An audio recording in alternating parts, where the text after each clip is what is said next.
y'all. My name is Shayna Jane, a certified sobriety, health, and wellness coach with 14 years of experience in the treatment industry and also my own history with substance abuse. As the founder and CEO of Controlled Chaos, I've made it my mission to provide a supportive community for those facing alcoholism and addiction. This podcast is a real, no nonsense exploration of life in sobriety. No sugarcoating, just real, honest conversations. Life after addiction can be a crazy, wild ride, and here at Controlled Chaos, we're here to tackle it head on. From navigating relationships to finding purpose, we're your lifeline in chaos.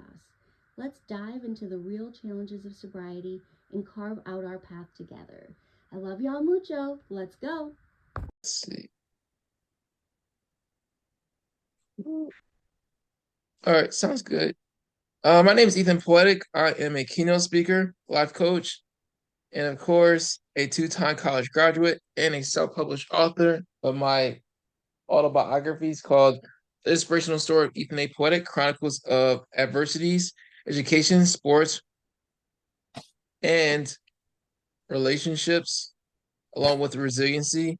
I have 8 forewords, 2 back cover reviews. I'm also a business owner. Our website is called ethanspeaks.com for serious inquiries for my books, keynote speaking events, again, serious inquiries, and many other ventures. How are you doing? I'm doing pretty good. I'm just kind of setting up here now that we weren't able to get it to work on the computer. Yes. Okay, so I see that you have some books that you've written. What are your books about? So my story is like it's a combination of an autobiography of me growing up like in a single parent household, overcoming serious adversities, and then it also talks about my signature story, and then it also has some poetry towards the end and real life experiences that I endured through the public education, the community. There's also sports, people who helped me along the way through different seasons and time periods of my life.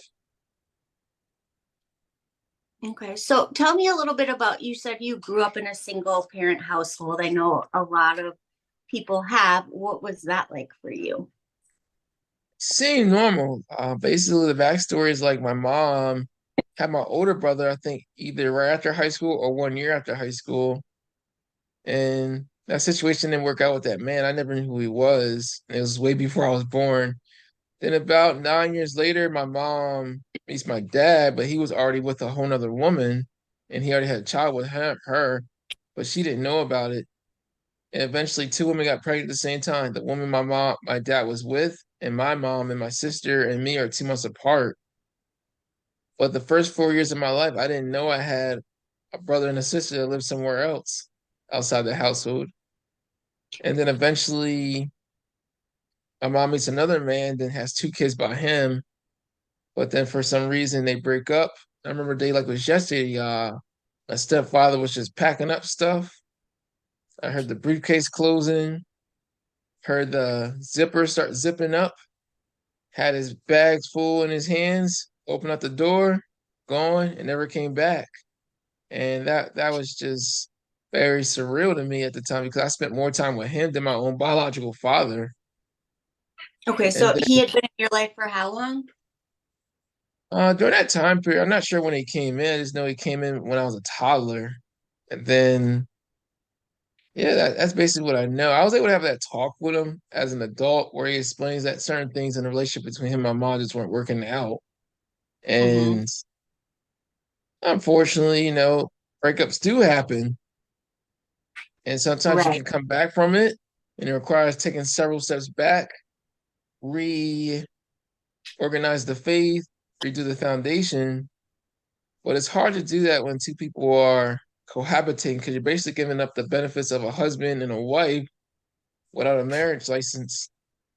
And people think they're getting over by cohabitating together, but the reality is that there's more tax benefits of being married.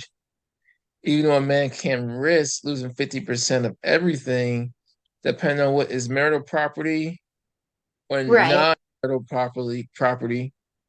Then eventually, I still saw him off and on, but it's not as much as I used to. And then later down the road, my sister becomes born. I remember the day it was yesterday. I was there when she was in the Burning One hospital looking like a newborn baby. The guy my mom was with, he was in our lives, cohabitating again. And then the day after she was born, we get back to the house and everything. He goes on a drug and alcohol binge down in Philadelphia, Pennsylvania. And then from there, I was just taking care of my sister like she was my newborn baby. She felt like a daughter to me, just the vibes and just taking on all this So your mom responsibility. went with him, is that what? What'd you say? So your mom went with him. How did you end up taking care of your sister? Well, what happened was, let's see, my mom would be switching back and forth between first shift and second shift with work and So like she the was nursing working. and yeah, and at the time I was like 2 blocks away from my middle school. So I remember like it was yesterday in sixth grade, I would just go to middle school, then I go back home, put away my stuff, then I gotta go a couple doors down, pick up my sister, make sure everything's done with her right, then later on, I gotta make sure the bottle's warm. You know, that bottle, like, gotta put a drip or two on my wrist to see if it's warm. Then my brothers come in. Then my older brother would come in, but he was in and out of the house working, doing his own thing as an adult during that time period because of the big age gap between us.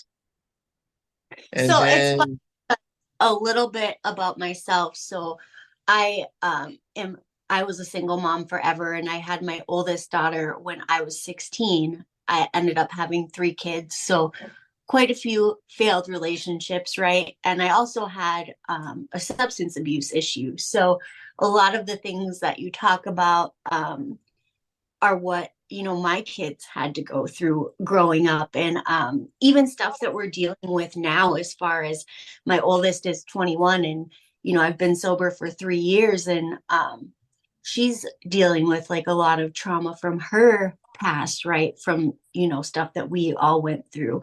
So I guess my question is, how do you feel like that affected you?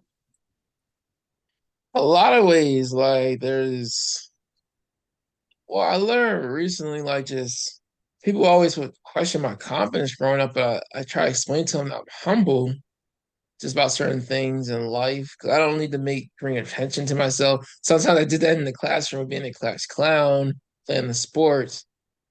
And it wasn't until like a aha moment realized that studies have proven that when a biological father is not in a child's life, their confidence goes down, and it's up to the village to like fill in the voids. Then there's also the effect of, I don't care how much money a person makes. I don't care, what somebody try to say. They can be this single parent, whatever. You're taking on the role of two people. That's not how it's designed. You And are. eventually you burn yourself out. Yeah, and even if you are making a good living, you're missing a lot of at home. So you're leaving those kids by themselves, right? Because, like, for me, when I wasn't using substances, I was working all the time. Like, we had to have a roof over our head. We had to have food. We had to, you know what I mean? So even if you have enough money, like, my kids didn't necessarily go without because I worked my ass off. But listen, did my kids raise each other and whatever else because I wasn't around? Yeah, they definitely did. And then there's also the fact that goes back in history where during the feminist rights movement, they wanted colored people to be involved. Then the government ended up giving two different messages. They was telling the European people, you can have a man live in the household, we'll give you these benefits, eventually you can transition off of them. Or it came to the Hmm. people who are minority, we'll give you these benefits, we'll give you these rights, but you can't have a man live with you because they see that two parents in a household was stronger together for the minority community.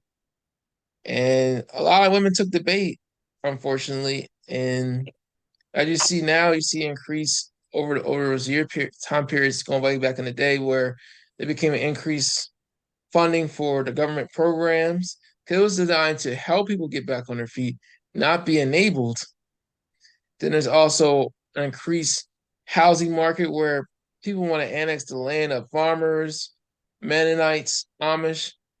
Then you also got to see increase of homeowners, government programs for like Section 8. Then you saw an increase of food stamps, people trying to sell it for more money for real dollars. I can go on and on about the statistics. It's just you see the effects now. There's more single parent households now than the last 50 years. And it's not always So the I man, and it's yeah, I just want to finish that real quick. I just want to say it's no, not go ahead. always the man's fault because the government gave tools to women back in the day where it made it seem like a man wasn't needed when he really is needed.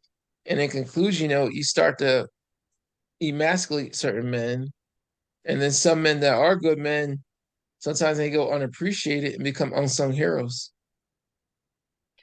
Yeah, and I definitely have. So I've heard a lot of people talk about how like the system was put into place to even like prison, right? To take black men out of the home and things like that. And I I haven't like I hadn't actually thought of that before, the last few years when all this stuff has happened.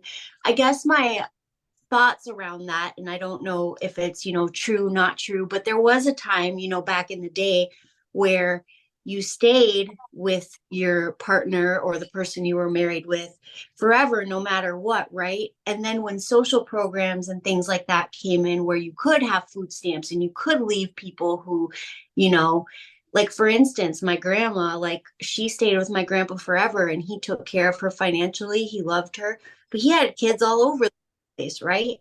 So would she have stayed in this day and age? I wonder. Like, would you don't have to anymore?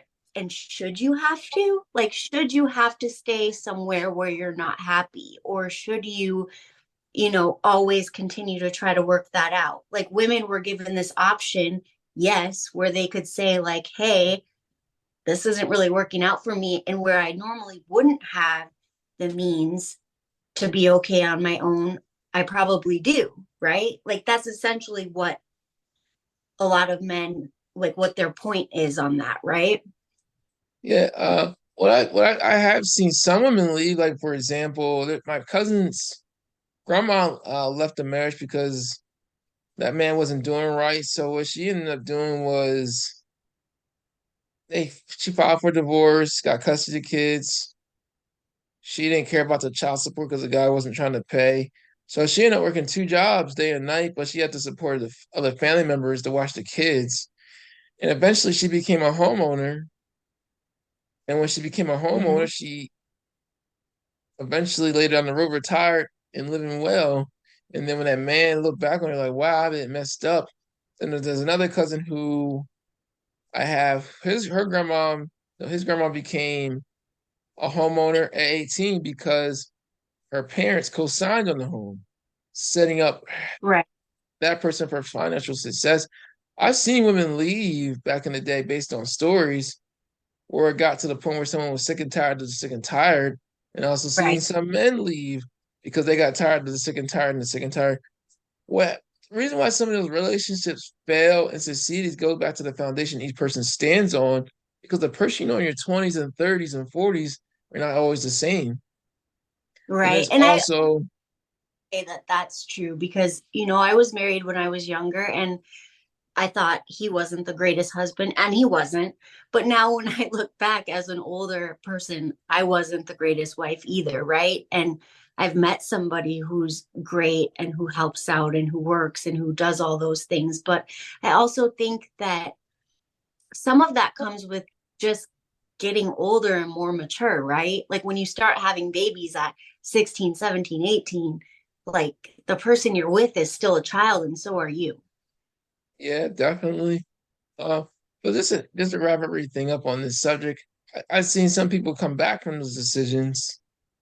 I've seen some people become step parents, and it's kind of tricky in a way because both people are taking on a risk of, do they want to adopt this child as their own and give them their last name?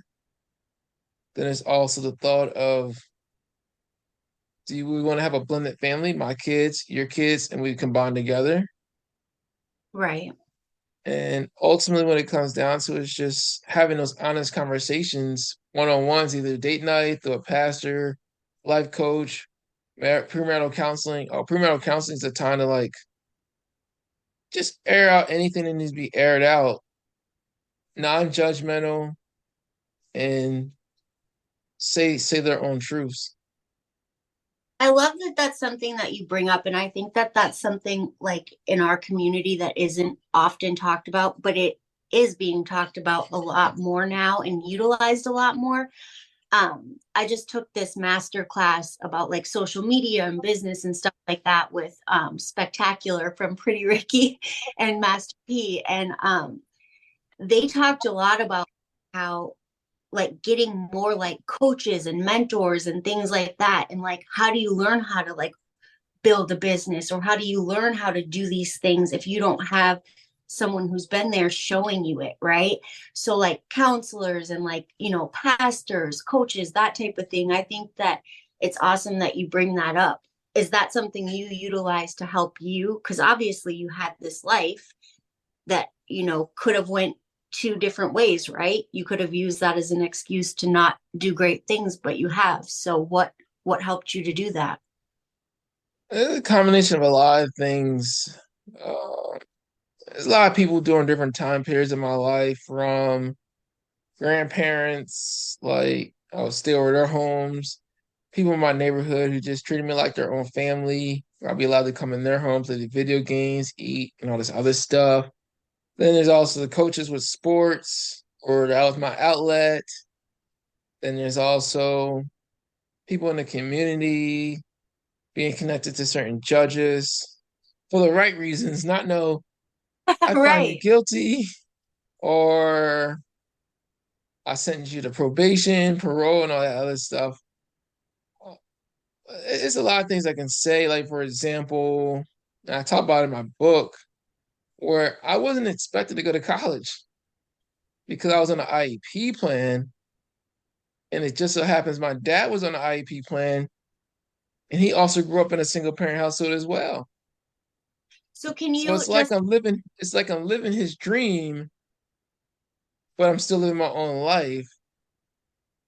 But at the same time, I'm a better version of him because there's certain things I didn't do that he got involved with, but I also realized times were different back in the day compared to years later.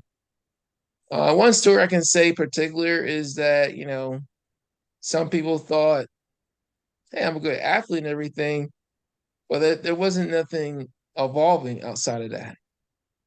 Mhm. And I proved people wrong, and I made some teachers proud where, I was overlooked, underlooked, and I used my adversities to my advantages because there were certain people that came in my life, like the Amish and Mennonites, that showed me things that were much different. Because here's a household where a man has 10 kids by one woman, and he's not dependent on the government for anything, homeowner and Right. everything, got almost 3 to 5 acres of land.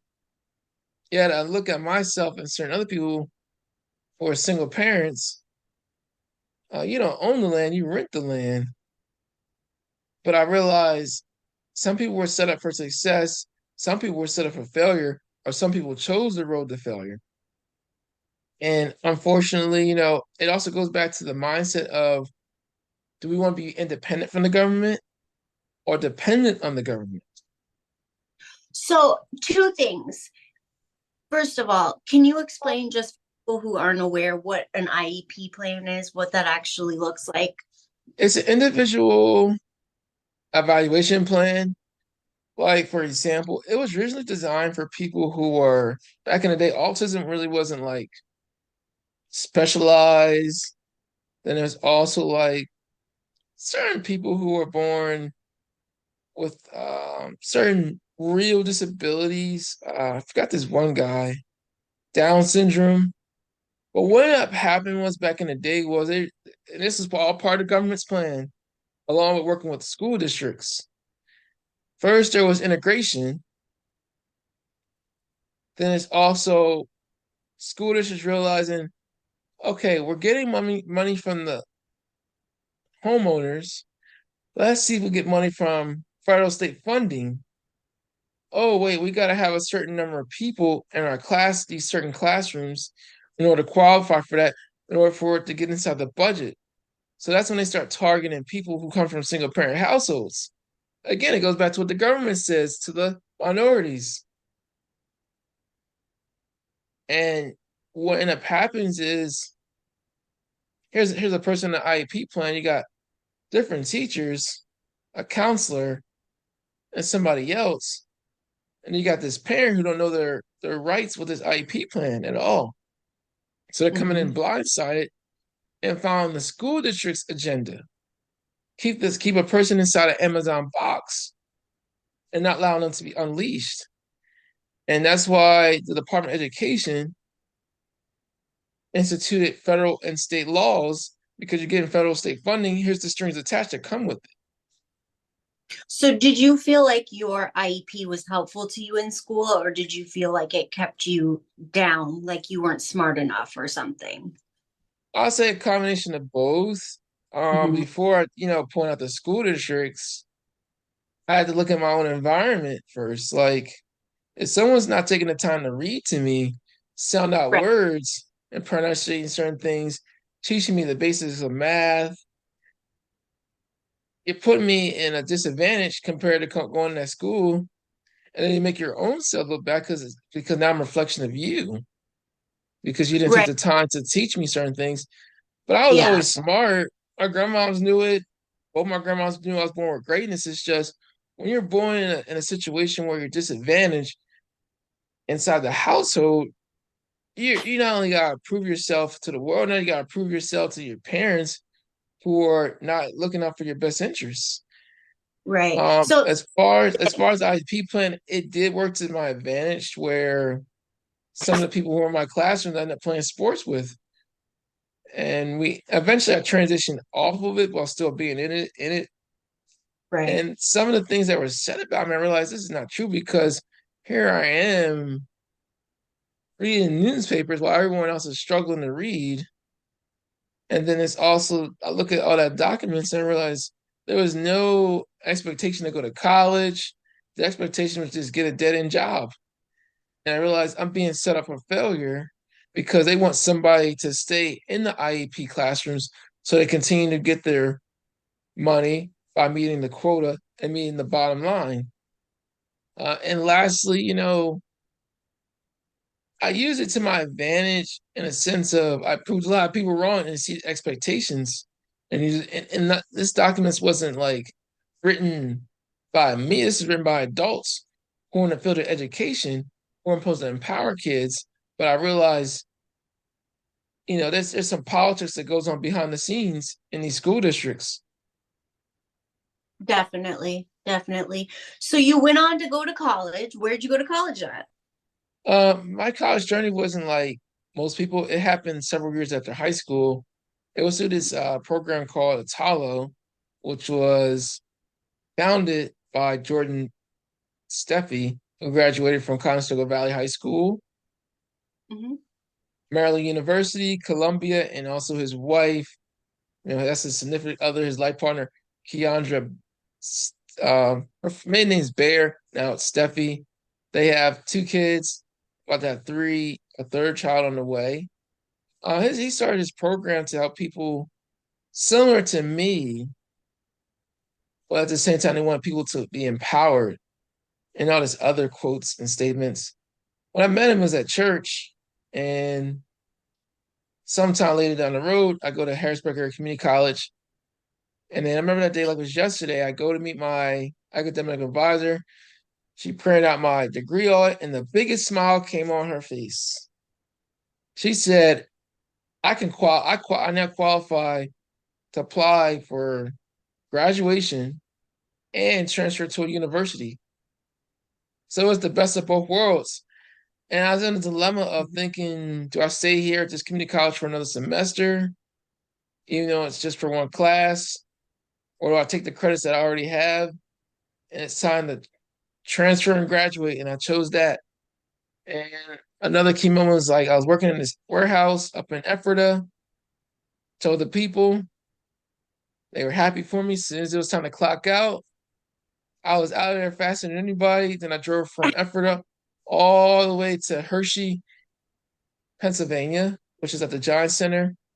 And I arrived 20 minutes before the program started, and my cap, gown, tassel, the program. Jordan Steffi was there, George Veronis was there, and some other people that I went to classes with, and people who knew me were there as well. It was a very great moment. I took my pictures, and eventually down the road, this one woman, I'll just say her first name only, Gloria. She did help me take pictures in front of the Hack campus with the Harrisburg Community College sign in front of it. Right. And then eventually I transferred to Millsville University, applied for it, and I got accepted. And I was also going to college while during COVID, while doing an internship at a television station. And I was able to maneuver a lot of things. I had help from the tutors to the writers, the math people. Then there's also, some help from the professors, the classmates. I didn't do it all by myself. It's just more like an assist here and there. Then there's Right. also the Career Learning Center. People at the library helped me out with certain researches. And when I graduated from Mills University, it was December 2020. Then, during that time period of COVID, they decided not to have the ceremony. So I ended up having my own celebration Yeah. independently. I had that speech on my YouTube channel. Then later spring 2021, I made the front page of the newspaper, April 1st, 2021. Then eventually I had my ceremony the next month, and after that, I was on television. That's awesome. So we have about 5 minutes left. What are some things that you want to get out there for people to know about you and about your journey and your success? The top of one mountain is the bottom of the next. So I gotta keep climbing and keep thriving. There's always something more to learn. Don't invest more than you can afford to lose. And you also gotta know your civil rights, your workers' rights. Create your own paper trail. Don't let someone talk you out of something. Uh, Get unless your you own. What's that? What do you mean by that? like for example, how do I say it? I'll make a quick story short. Mhm. While I was going through my journey of getting my life back together that I talk about in my book, my dad sends his wife to tell me he's not gonna let me get my life back together. So I ended up getting my driver's license. I was the only person out of my mom's children to get that first. And then eventually I got my first car, 2019. No, 95 Ford Taurus. Then the first person, in my mom's children have their own car. Then I helped my cousins get their driver's license, and eventually I upgraded to a 2016 red Honda Civic 4-door at the dealership. I had help from this woman named Melissa. And then from there, I was riding around. I went back to Coatesville, which I'm originally from. As I'm going back, I had my picture taken. I'm going back to my car. The light turns red. I'm walking back. I hear someone yelling. I see my dad right there, and I realize he didn't missed out on it. I turned my discouragement into encouragement. I have a brand new car, and he can't say he helped me out on the journey. Some people told me Right. I could have just drove to his house and showed him what he missed out on, but eventually tried to be the bigger person. The moral of the story is that there's gonna be people that's gonna discourage you from doing something, and there's some people that are not gonna help you out in life because you have to understand that the people who are for you are going to be right there for you. The people who are not there for you, they're going to be sitting on the sideline, not offering a Right. hand, a finger, or a clue or a tip. Those are sometimes you're hated because eventually they see you doing something better than them. Uh, but moving Right. forward, my social media is I see on Facebook, Instagram, LinkedIn. I am Ethan Poetic. On Instagram, Snapchat, and TikTok, I'm Ethan Poetic 23. Then on Twitter, I am Ethan V23. And of course, my book is available. You can buy it from me directly, hardcover, softcover. I'll sign, autograph it, mail it to you, and I accept payments such as Cash App, Venmo, PayPal, and Zelle, and I'll deliver it to you. Then I'll take a screenshot of the tracking number. That way we both know where the book is going. And for serious inquiries on speaking engagements or my book, my website is ethanspeaks.com. I love that. Well, thank you so much for coming to talk with me today. And, hopefully I can get a copy of your book, hey? Let's talk about it right after this interview. Yep, we definitely will. Thank you so much. Okay.